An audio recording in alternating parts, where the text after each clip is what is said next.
Alors dans cette petite vidéo projet de l'été un peu traquenard, on va faire pour un pote une broche à cochon. Donc en fait c'est une commande qu'il y a un pote qui m'a fait, donc je vais lui faire ça pour pas cher, avec des matériaux de récup et tout ça. Tout sera réglable et surtout démontable parce qu'il faudra pouvoir y transporter dans une petite bagnole et tout. À vrai dire, j'ai jamais fabriqué de tourne-broche, donc je connais pas exactement les points de vigilance, comment faire les trucs pour que ça marche bien et que ça tienne dans le temps, pour que ce soit fiable. Et la contrainte principale, non seulement c'est le budget, faut que ça tienne dans 200 balles, mais en plus, faut que ce soit hyper compact, hyper transportable. Et là, quand je regarde sur les internets, comme tout le monde, pour voir un peu ce qui existe, je trouve que des designs énormes, pas du tout transportables ni démontables. Genre, c'est des trucs que tu emmènes si tu as un 3 tonnes 5, et mon pote, il va emmener le tourne-broche dans une Twingo 2. Donc, tu vois, c'est pas du tout la même notion. Donc, ce que je trouve, ça me satisfait pas des masses, à vrai dire. À moins que... Oh! Ok, merci pour le design, loser. On va faire comme les autres youtubeurs. On s'inspire et on ne cite pas. Envoyez. Vous vous rappelez, j'ai déjà parlé plusieurs fois du navigateur norvégien Opera. Donc maintenant, il a été mis à jour et ça s'appelle Opera One. Comme avant, il te permet de bloquer toutes les publicités naturellement, sans module complémentaire. Tu as toujours tes messengers, tes réseaux, ce que tu veux sur la barre latérale. Et tu as le VPN qui est gratuit et inclus dans le navigateur. Mais maintenant, en plus de ça, quand tu fais des recherches à rallonge et tu as des onglets qui s'entassent, bah c'est plus d'actualité parce que tes onglets, en fait, ils se groupent ensemble d'un même contexte. Donc par exemple, tu cherches pour des cardans, et ben mes onglets ils s'entassent ici, et donc ça fait un petit groupuscule. Par exemple, je cherche des boîtes de vitesse sur Ovoco, et ben en fait mes boîtes de vitesse elles sont toutes dans un petit cluster en fait qui les groupe. Et enfin le plus fou, c'est que vu qu'ils ont collaboré avec OpenIA, les créateurs de ChatGPT, ils ont pu développer leur propre intelligence artificielle qui s'est d'ailleurs elle-même baptisée, elle s'appelle Aria. Tu la trouves ici sur la barre latérale, donc tu peux lui poser des questions, la faire rédiger du code, lui faire traduire des mots compliqués. Tu peux l'appeler également n'importe quand tu fais tes recherches. Donc voilà, je te laisse découvrir tout ça avec mon lien en description et nous, on enchaîne. En gros, on va faire ça pour les dimensions. Comme d'habitude, ça va être du freestylomètre et on passe à la présentation du matériel, comme au bon vieux temps. Donc ça, c'est de la récup, hein. De toute façon, c'est des trucs qui étaient pourris tombés du camion, gratos. Ensuite, en termes de matos électronique, on va faire ça bien. On va faire un truc avec réglage de la vitesse pour que le cochon soit bien rôti, pas trop grillé. Tu as un petit moteur. Donc ça, c'est ce que l'abonné m'a filé pour genre 10 balles l'unité. Donc on va prendre le gros. Comme ça, on pourra passer des grosses cochonnes. Et là... on va mettre ça comme roue dentée sur la broche, donc un truc de mini bike. J'ai du AliExpress donc pour le contrôleur électronique, pour la vitesse du moteur qu'on va pouvoir régler avec la petite molette des familles. Et alimentation, pareil, AliExpress, une alimentation de LED classique. Moi j'ai pris le double de la puissance du moteur. Tu sais, si le moteur il fait genre 200 watts, j'ai pris 400, tu vois, comme ça on est large et on sait que ça va pas forcer. Et comme d'habitude, notre bon vieux partenaire Acier Détail Découpe, c'est le site où je prends toujours ma ferraille, hein. De toute façon, vous y connaissez, c'est genre l'un des premiers partenaires de la chaîne. À chaque fois que j'ai un projet, il est toujours là pour me soutenir, à m'envoyer de la ferraille qui en ce moment coûte assez cher. Mais dans tous les cas, avec mon code promo, tu as genre moins 15% sur le site Acier Détail Découpe, donc tu trouveras pas moins cher sur tous les internets et surtout... ils ont énormément de choix, donc c'est ça qui est bien. Là j'ai acheté des profilés carrés, tu vois, des profilés carrés qui s'emboîtent les uns dans les autres pour faire des trucs réglables. J'ai de l'inox alimentaire 316L ou un truc comme ça pour faire les petits picots latéraux. La broche principale, tu vois, du bon vieux inox. Et de la plaque de tôle, enfin c'est pas de la tôle, c'est de l'aluminium pour faire la boîte de contrôle. Allez, c'est parti. Ok, première étape. On démonte les bouteilles à poutine avec la pince installée, donc pour éviter de mourir. Ce qu'on va faire, c'est qu'on va... Bon, déjà, elles sont ouvertes, hein, elles sont vides. Voilà. Elles sont ouvertes et on va les remplir avec de l'eau. Et c'est le bide. On va voir si Poutine il fait encore le malin. Voilà, vas-y. C'est une très belle barre. C'est gentil ça. Oh ah l'encul. Alors, réflexion. Ça tourne pas, mec. Ça tourne pas? Non, ça tourne pas. Hein. Une bouteille de gaz pour ouvrir une autre bouteille de gaz. T'as vu, mec? Gazception. Ouais, c'est ça. Ça marche? Mec, ça marche de ouf. Ah, c'est bon ça. On a bien fait de pas limer. Hein, Ben, on a bien fait de pas meuler direct. Hein. On serait crevé de...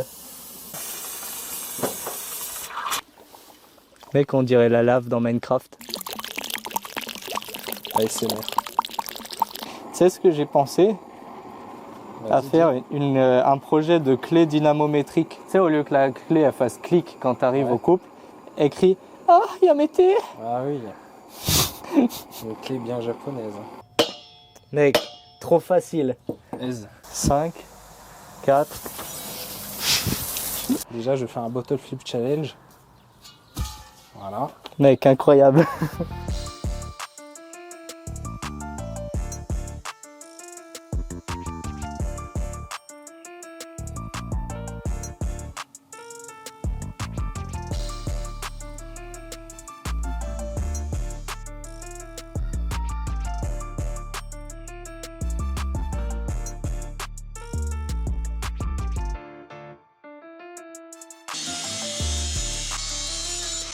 Et maintenant, ce qu'on va faire, c'est mettre tout bout à bout.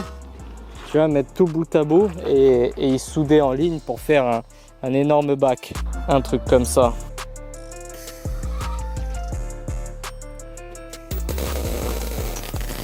Oh putain, c'est lourd.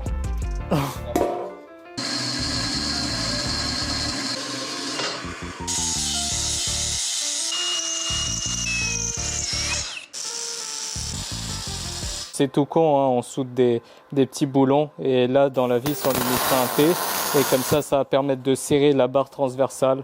Donc voilà, c'est pas un truc de ouf mais ça fait le taf pour un projet vite fait. Du coup hier ce qu'on a fait c'est les structures latérales qui vont tenir la broche, les pattes en fait. Et maintenant ce qui reste à faire c'est fixer le bac entre ces deux pattes là comme ça. Sur une espèce de pivot pour pouvoir en fait renverser le bac si on a envie de le nettoyer ou alors un système permettant de l'enlever facilement sans avoir à tout démonter la broche. Ce qu'on va faire maintenant c'est donc fixer le bac et s'occuper des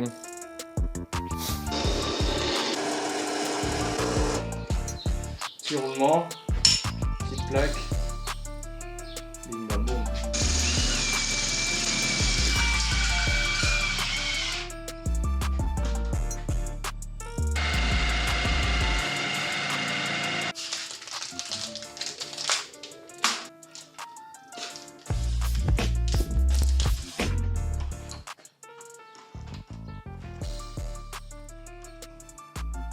Et cette petite pièce là, on va la souder là, comme ça, boum boum, et rotation.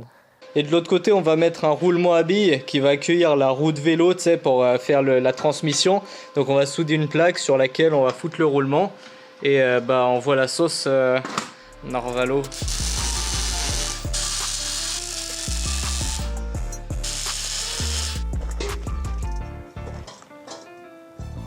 Putain, c'est trop long. Ah, vas-y, j'ai envie de brûler ma maison. À chaque fois que je mesure, je me trompe. Du coup, là, j'ai fait au pifomètre et là, normalement, ça devrait aller.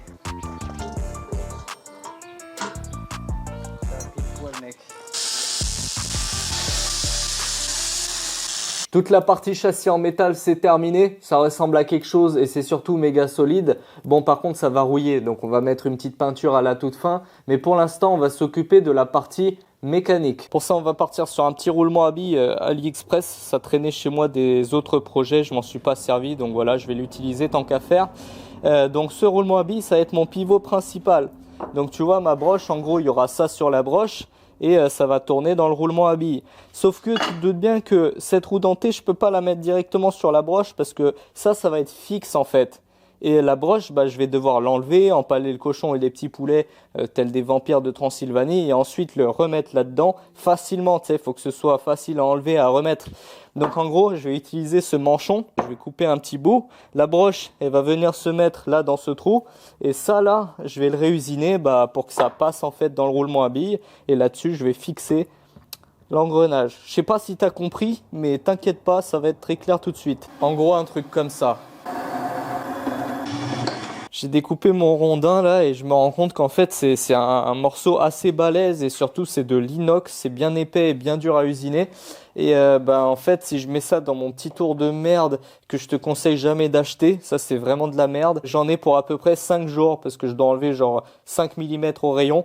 Donc on oublie, ça c'est pour faire rager les usineurs. Donc ce que je propose, c'est qu'on mette ce rondin là-dedans, dans l'étau de la fraiseuse, et qu'on fasse des passes comme ça pour enlever le max de matière, et ensuite on finit juste les finitions avec ça, sinon on va jamais s'en sortir en fait.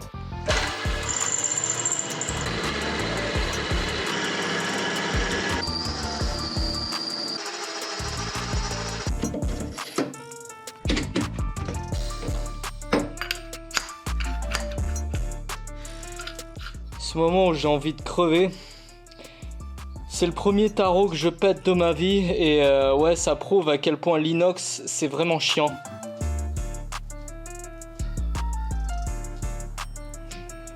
Donc là je me suis fait ma petite prise mâle et ensuite on a du matériel AliExpress que je vous ai présenté en début de vidéo. Ça se présente comme ça, c'est tout con. Ici on a une alimentation genre 400 watts, 12 volts classique. Ici on a un modulateur de vitesse, c'est qui fait du PWM en fonction de la petite molette. On a même un petit écran qui indique le pourcentage de vitesse de rotation. Mon gros moteur, et donc ça c'est pas très compliqué. On branche l'alimentation sur la lime, ensuite on fait partir le 12 volts, on le rentre là, ici, ensuite ça part de fil au moteur et voilà, on branche et on teste. Hop, voilà, et maintenant normalement si j'envoie la sauce, boum, je mets sur 1.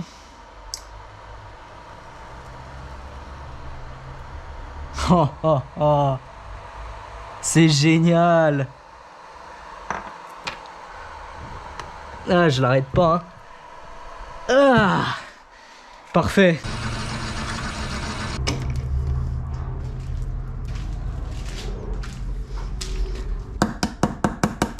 Finalement, je pense que je vais changer de moteur. Celui-là, je le trouve un peu trop gros et trop overkill. Et celui-là ira très bien, mais le problème, c'est que ce plus petit-là, il tourne plus lentement. Mais je me dis qu'un cochon, t'as pas besoin de lui centrifuger sa grosse race. T'as juste besoin de le faire tourner à genre 1 RPM, tu vois, pour qu'il cuit bien de façon homogène. Au max, ça fera genre un truc comme ça. Et à moitié de vitesse, ça va faire un truc comme ça. Finalement, pour la 40e fois, j'ai changé d'avis et je vais pas prendre le petit moteur, je vais prendre le gros parce que le petit fait même pas 50 watts et franchement, vaut mieux trop que pas assez. J'ai pas envie de faire les choses à moitié et me sentir con parce que le truc il galère à tourner et qui crame au bout de 15 minutes. Donc vaut mieux mettre le gros là, lui il fait 200 watts ou un truc comme ça.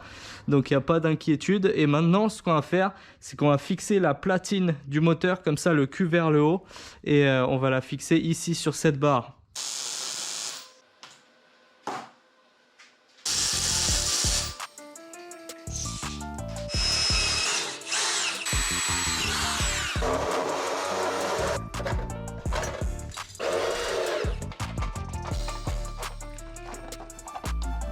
Toute la partie mécanique de la broche est terminée, donc on a une broche qui tourne, qui est fonctionnelle et tout ça. Maintenant, il faut qu'on case dans une boîte la partie électronique.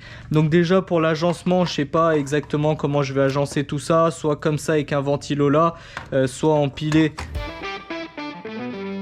On n'est pas des suceurs à faire de l'impression 3D, à se prendre pour des makers. C'est gravé ici, hein, dans la charte du PIM, moi j'invente rien. Donc on va faire une boîte métallique. Et à la base, le patron de Acier Détail Découpe m'a envoyé cette plaque en aluminium magnifique dans laquelle on aurait pu faire une boîte.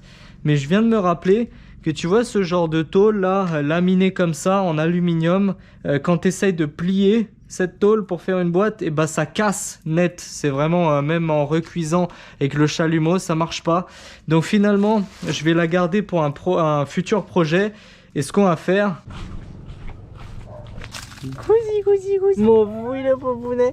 Moi le moignon. Moi le moignon le popounet. Mon oui. Waouh. Plus ça va, plus c'est le bordel ici. Donc je disais, ce qu'on va faire plutôt, c'est qu'on va utiliser une tôle en acier. Cette tôle, c'est mon pote Sylvain Cassier de la chaîne YouTube Frux Atelier. Il fait des trucs super, il est hyper chaud en bricolage bois. Et du coup, vu qu'il fait du bois, il m'a donné cette tôle gentiment. Donc, on va l'utiliser pour faire une magnifique boîte bien solide.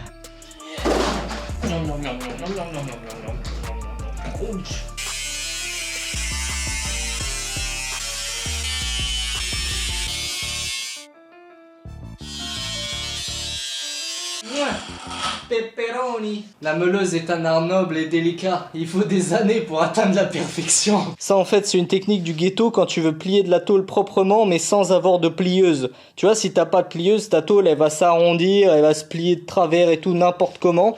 Donc en fait tu prends la meuleuse et tu entailles en fait la moitié de l'épaisseur de la tôle, tu fais des lignes de pli. Et du coup maintenant quand je vais essayer de plier, bah, ça va se mettre bien à 90 au niveau de mon entaille. Tu vois, faut pas qu'elle soit trop profonde, mais pas non plus trop nulle. Bref, c'est de l'art. Du coup, maintenant, on met un truc rigide là, comme ça, sur le bord. Un petit coup de serre-jointage. Nom nom nom nom nom. Crunch. Bon, bref, ça me fait chier. T'as compris le concept. On plie et on se retrouve tout à l'heure. Voilà ce que ça donne, donc une super jolie boîte. Je dis ça en toute objectivité parce que j'en suis plutôt fier. Tu vois, la boîte elle est bien droite, toutes les faces sont droites, parallèles et tout ça. Elle n'est pas gondolée du tout et ça c'est dû au fait que j'ai pas soudé les murs en plein.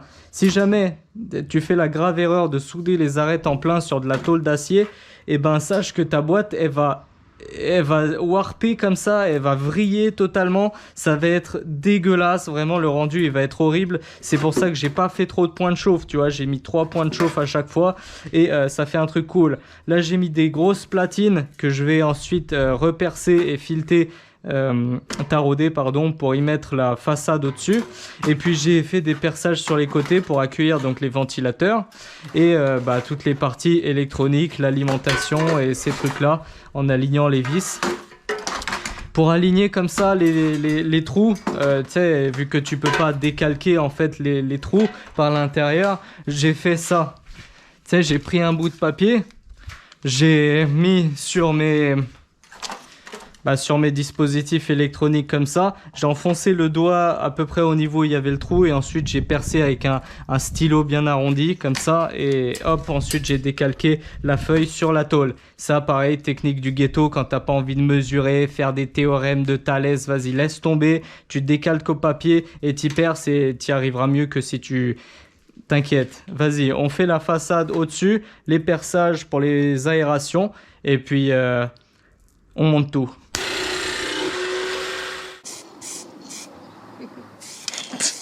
Ça fait Super, un vrai à la fin. un tableur Excel. Tu sais qu'il y a une toile d'araignée sur ton objectif? Oui. Non, mais les imperfections sur la boîte, c'est uniquement à cause de la toile d'araignée. C'est absolument pas parce que je sais pas m'y prendre. Vous excuserez le doré, c'est tout ce que j'avais comme couleur.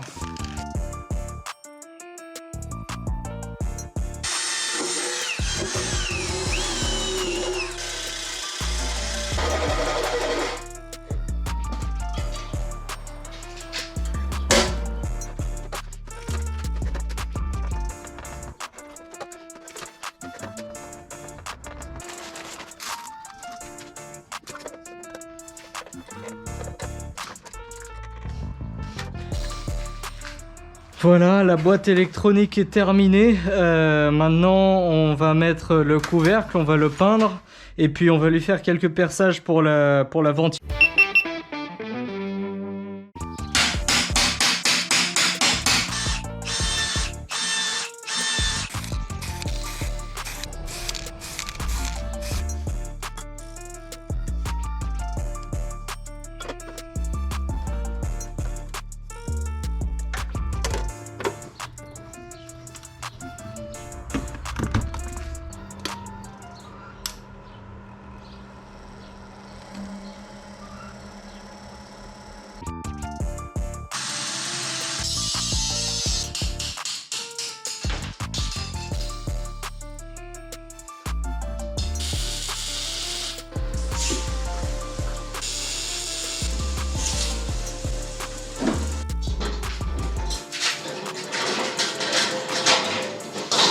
Voilà ce que ça donne. Donc j'ai tout remonté la structure, j'ai fixé des petites roulettes super pratiques pour déplacer la machine. J'ai mis des anses ici, tu vois, pour attraper le bac à 2 personnes et le renverser pour le vider. Aussi, j'ai rajouté une grosse plaque ici avec un, tu vois, tu as un espace là entre ma partie électronique et ma plaque. La règle des boucliers thermiques, c'est quand tu mets des boucliers thermiques, et ben tu remets des boucliers qui protègent les boucliers thermiques.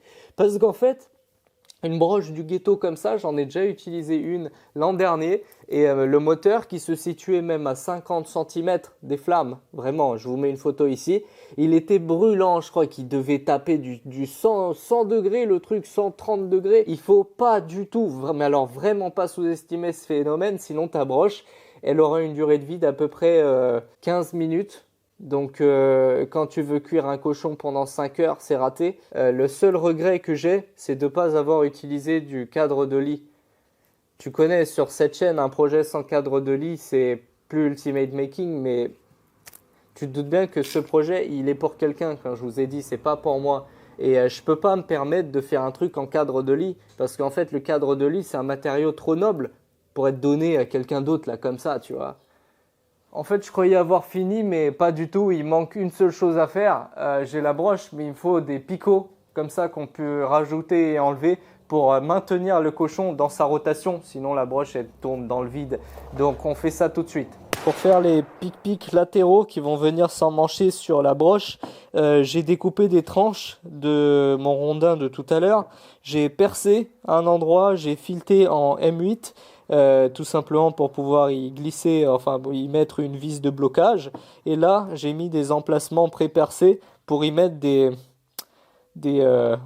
pics en inox, tu vois, qu'on va venir souder là. Et donc comme ça, cette espèce de bague avec les pics, on va l'enfiler sur...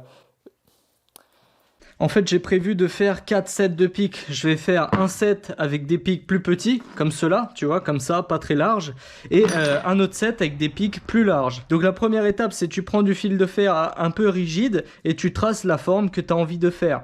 Ensuite, cette forme, elle va te permettre de déterminer la longueur que tu veux à découper. Pour ça, tu prends un fil un peu plus souple et tu parcours en fait la forme que tu viens de plier et ça va te donner une longueur. Donc ça, c'est la longueur que j'ai besoin de couper. Tu traces tes longueurs et ensuite tu découpes. J'espère que tu es jaloux de ma descente automatique. Maintenant, quand tu as tes deux barres de longueur exactement identiques, tu visualises à peu près la courbure de ton truc. Tu fixes dans un vieil étau tout pourri. Tu passes un tube, tu vois, pour que la partie que tu as envie de reste droite, parce que sinon, bah, ça va plier n'importe comment.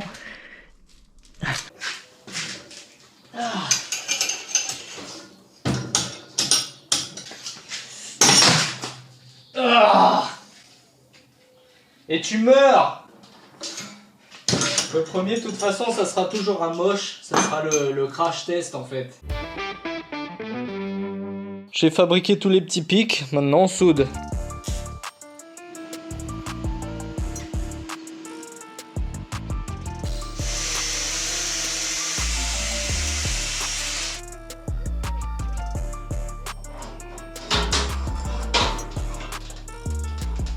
Et voilà le résultat final.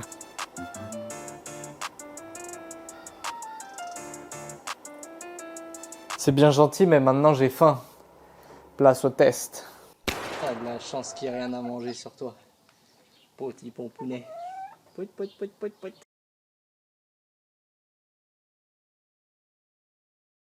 Le petit remplissage.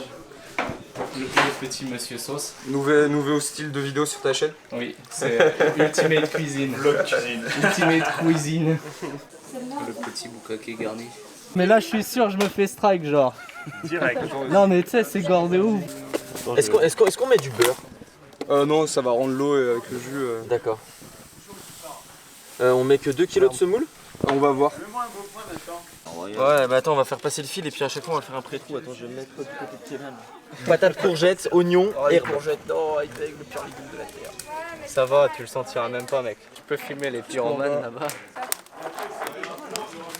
Et Le bon bobo. Ah, t'es pas dans le... Oui, bah ça arrive, ok. Oui. Là? Ouais. Vraiment? Ouais, vraiment. Putain, c'est chaud ça. Allez, C'est bon. Remonte un peu. Oh là, mais oh. parfait ça. Normalement de l'autre côté. Et après on met les pics là. Ah, c'est bon, Ah, c'est bon, voilà. C'est aussi simple que ça. En Juste. fait. C'est bon, c'est bon. Vraiment, c'est bon. Et c'est carré ça, hein. C'est royal.